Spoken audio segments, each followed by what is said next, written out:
Hello friends, ನಾವು ಇವತ್ತು review ಮಾಡ್ತಾ ಇರೋ ಸಿನಿಮಾ ಕನ್ನಡದ ಕಾಂತಾರ. ಹೊಂಬಾಳೆ ಫಿಲ್ಮ್ಸ್ನ ಕನ್ನಡದ ಒಂದು ಹೆಮ್ಮೆಯ ಹೆಸರಾಂತ ಸಂಸ್ಥೆ ಅಂತ ಹೇಳ್ಕೊಳ್ಳೋಕ್ಕೆ ಇಲ್ಲಿ ತುಂಬ ಹೆಮ್ಮೆ ಆಗುತ್ತೆ.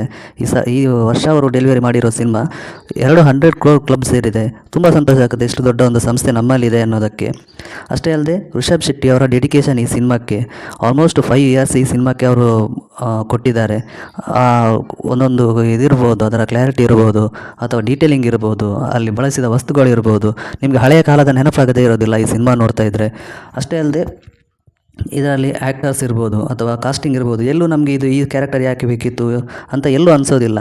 ಅದೇ ರೀತಿ ಕನಕವತಿ ರೋಲಲ್ಲಿ ಹೀರೋಯಿನ್ ಇವರು ಕೂಡ ತುಂಬ ಚೆನ್ನಾಗಿ, ರುಕ್ಮಿಣಿ ವಸಂತ್ ಅವರು ತುಂಬ ಚೆನ್ನಾಗಿ ನಿಭಾಯಿಸಿದ್ದಾರೆ ಅವರ ರೋಲನ್ನು.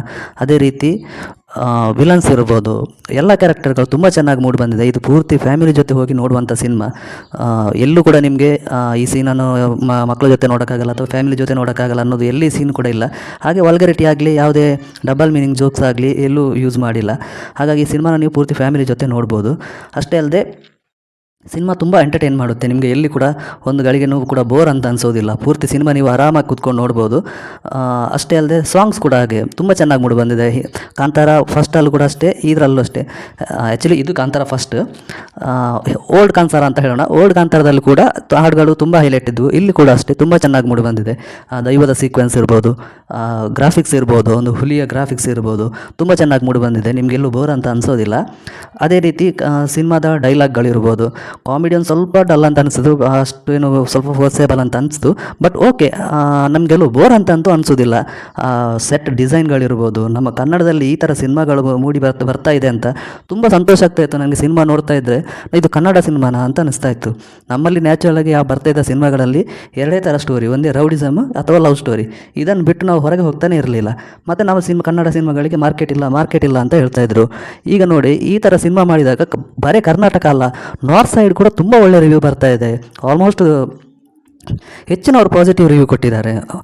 ಅಲ್ಲಿಯ ಜನರಿಗೆ ಏನಾಗುತ್ತೆ ಇದೆ, ನಮ್ಮ ಕನ್ನಡದ ಸಿನಿಮಾಗಳಿಗೆ ಸಪೋರ್ಟ್ ಮಾಡುವಂಥ ಅಥವಾ ಫೇಕ್ ರಿವ್ಯೂ ಕೊಡುವಂಥದ್ದು ಇಲ್ಲ. ಅಲ್ಲಿಯ ಪಬ್ಲಿಕ್ ಕೂಡ ಅಷ್ಟೇ ತುಂಬ ಚೆನ್ನಾಗಿ ಎಂಜಾಯ್ ಮಾಡ್ತಾ ಇದ್ದಾರೆ ಮತ್ತು ಪಾಸಿಟಿವ್ ರಿವ್ಯೂವನ್ನು ಕೊಡ್ತಾ ಇದ್ದಾರೆ.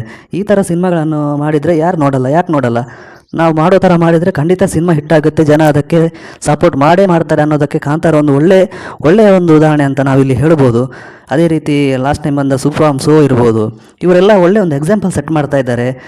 ಯಾಕಂದರೆ ಮಾಡೋ ಥರ ಸಿನಿಮಾ ಮಾಡಿದರೆ ಜನ ಖಂಡಿತ ಕೈ ಬಿಡಲ್ಲ ಅನ್ನೋದಕ್ಕೆ ಇದೊಂದು ಒಳ್ಳೆಯ ಉದಾಹರಣೆಯನ್ನು ಇವರು ಸೆಟ್ ಮಾಡ್ತಾ ಇದ್ದಾರೆ.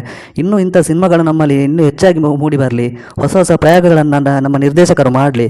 ಅದಕ್ಕೆ ತಕ್ಕಾಗಿ ನಮ್ಮ ನಿರ್ಮಾಪಕರು ಕೂಡ ನಿರ್ಮಾಪಕರು ಗಟ್ಟಿದ್ರೆ ನಮ್ಮ ಇಂಥ ಸಿನಿಮಾಗಳು ಇನ್ನೂ ಹೆಚ್ಚಾಗಿ ನಮ್ಮಲ್ಲಿ ಮೂಡಿ ಬರಲಿಕ್ಕೆ ಸಾಧ್ಯ ಇದೆ. ಇನ್ನು ಸಿನಿಮಾದ ವಿಷಯಕ್ಕೆ ಬರೋಣ. ಸಿನಿಮಾದಲ್ಲಿ ಕ್ಯಾರೆಕ್ಟರ್ಗಳಿರ್ಬೋದು, ಎಲ್ಲ ಕ್ಯಾರೆಕ್ಟರ್ಗಳನ್ನು ತುಂಬ ಚೆನ್ನಾಗಿ ಬರ್ಕೊಂಡಿದ್ದಾರೆ. ಅದಕ್ಕೆ ಸೀಕ್ವೆನ್ಸ್ ಇರ್ಬೋದು, ಒಂದು ರಥದ ಸೀಕ್ವೆನ್ಸ್ ಇದೆ, ಅದನ್ನು ಅವರು ಹೇಗೆ ಮಾಡಿದ್ದಾರೆ ಅನ್ನೋದು ನಮಗೆ ಇಮ್ಯಾಜಿನ್ ಕೂಡ ನಮಗೆ ಮಾಡ್ಕೊಳ್ಳೋಕೆ ತುಂಬ ಕಷ್ಟ ಇದೆ. ಅಷ್ಟು ಜನರ ಮಧ್ಯೆ ಇದಂತ ಇದ್ದಾಗ ಅಷ್ಟು ಚೆನ್ನಾಗಿ ಮೂಡಿ ಬಂದಿದೆ. ಇನ್ನು ಹಾಡುಗಳು ಸಿನಿಮಾದ ತುಂಬ ಚೆನ್ನಾಗಿ ಬಂದಿದೆ. ಎಲ್ಲೂ ನಮಗೆ ಯಾಕೆ ಈ ಸಾಂಗ್ ಯಾವಾಗ ಮುಗಿಯುತ್ತೆ ಆ ರೀತಿ ಎಲ್ಲೂ ನಿಮ್ಗೆ ಅನಿಸೋದಿಲ್ಲ. ತುಂಬ ಚೆನ್ನಾಗಿ ಮೂಡಿ ಬಂದಿದೆ. ಡೈಲಾಗ್ಗಳು ಅಥವಾ ಗ್ರಾಫಿಕ್ಸ್ಗಳು, ಆ ಕಾಡಿನ ಸೀಕ್ವೆನ್ಸ್, ಆ ಕಾಡನ್ನು ತೋರಿಸಿರುವ ರೀತಿ, ಲೈಟಿಂಗ್ಸ್, ಇದೆಲ್ಲ ತುಂಬ ಚೆನ್ನಾಗಿ ಮೂಡಿ ಬಂದಿದೆ. ನೀವು ಆರಾಮದಲ್ಲಿ ಫ್ಯಾಮಿಲಿ ಜೊತೆ ಈ ಸಿನಿಮಾನ ಎಂಜಾಯ್ ಮಾಡ್ಬೋದು.